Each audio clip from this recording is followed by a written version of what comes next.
Hello friends, Pritha's কিচেনের আরও একটি নতুন পর্ব দেখার জন্য আপনাদের সবাইকে ওয়েলকাম জানাচ্ছি। আশা করছি আপনারা সকলে ভালো আছেন। আজকে আপনারা মোস্ট ডিম্যান্ডিং পোলাওয়ের একটা রেসিপি দেখতে পারবেন, জাফরানি পোলাও। চলুন দেখে নেওয়া যাক কী কী ইনগ্রিডিয়েন্টস লাগছে।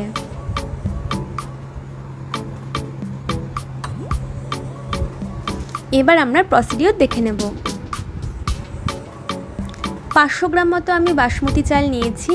ভালো করে ধুয়ে জল ঝরিয়ে একটা থালায় রাখলাম।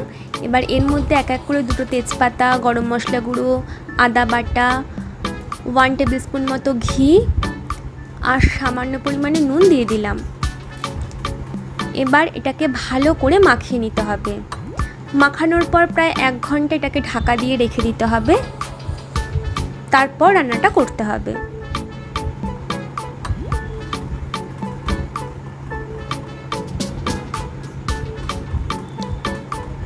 এবার আমি একটা বাটিতে উষ্ণ গরম দুধ নিলাম, হাফ কাপ মতো।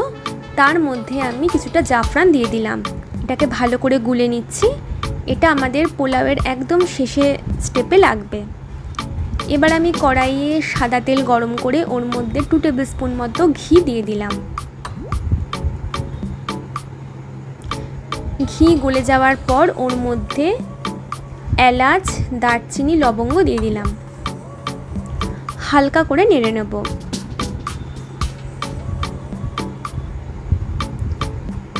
এবার ওই চাল যে মেখে রাখা হয়েছিল গরম মশলা গুঁড়ো, ঘি, নুন এগুলোর সাথে, সেই চালটা আমি 1 ঘন্টা পর এটা আমি কড়াইয়ে দিয়ে একটু ভেজে নেব।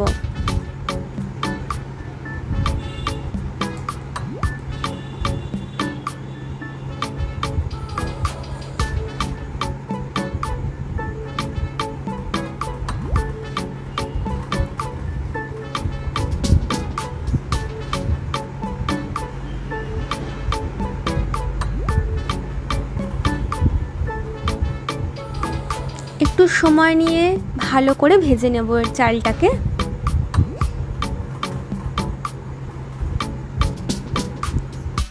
এবার এর মধ্যে কাজু কিশমিশ দিয়ে দিলাম।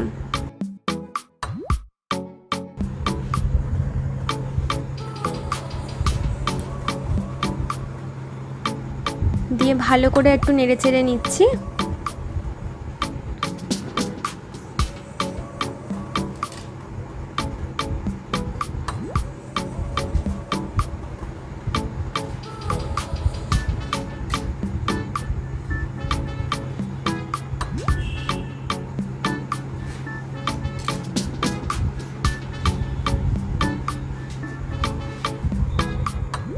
এবার চাল ভাজা হয়ে গেছে। এবার এর মধ্যে আমি পরিমাণ মতো জল দিলাম।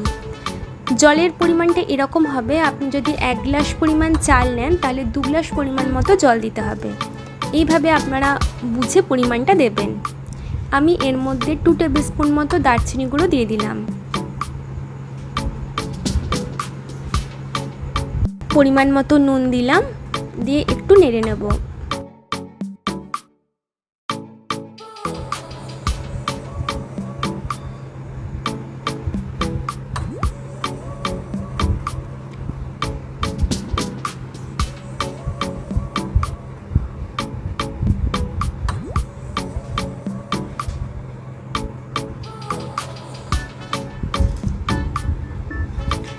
এবার একটা কাঁচা লঙ্কা একদম ছোট ছোট টুকরো করে এর মধ্যে দিয়ে দিলাম।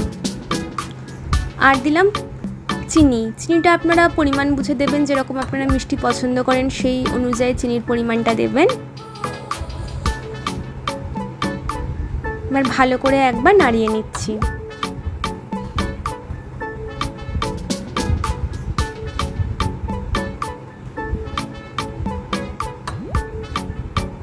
এবার এর মধ্যে আমি 1 টেবিল স্পুন পরিমাণ মতো গরম মশলা গুঁড়ো দিয়ে দিলাম।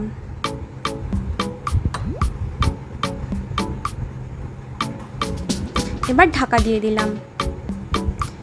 বেশ কিছুক্ষণ পর ঢাকনাটা তুলে নিচ্ছি। আমাদের জাফরানি পোলাও কিন্তু মোটামুটি রেডি হয়ে গেছে। এবার আমরা লাস্ট স্টেপের দিকে এগোবো। দুধের মধ্যে যে জাফরানটা গুলে রেখেছিলাম সেইটা এর মধ্যে দিয়ে দিলাম। দিয়ে হালকা করে নাড়াচাড়া করে নেব।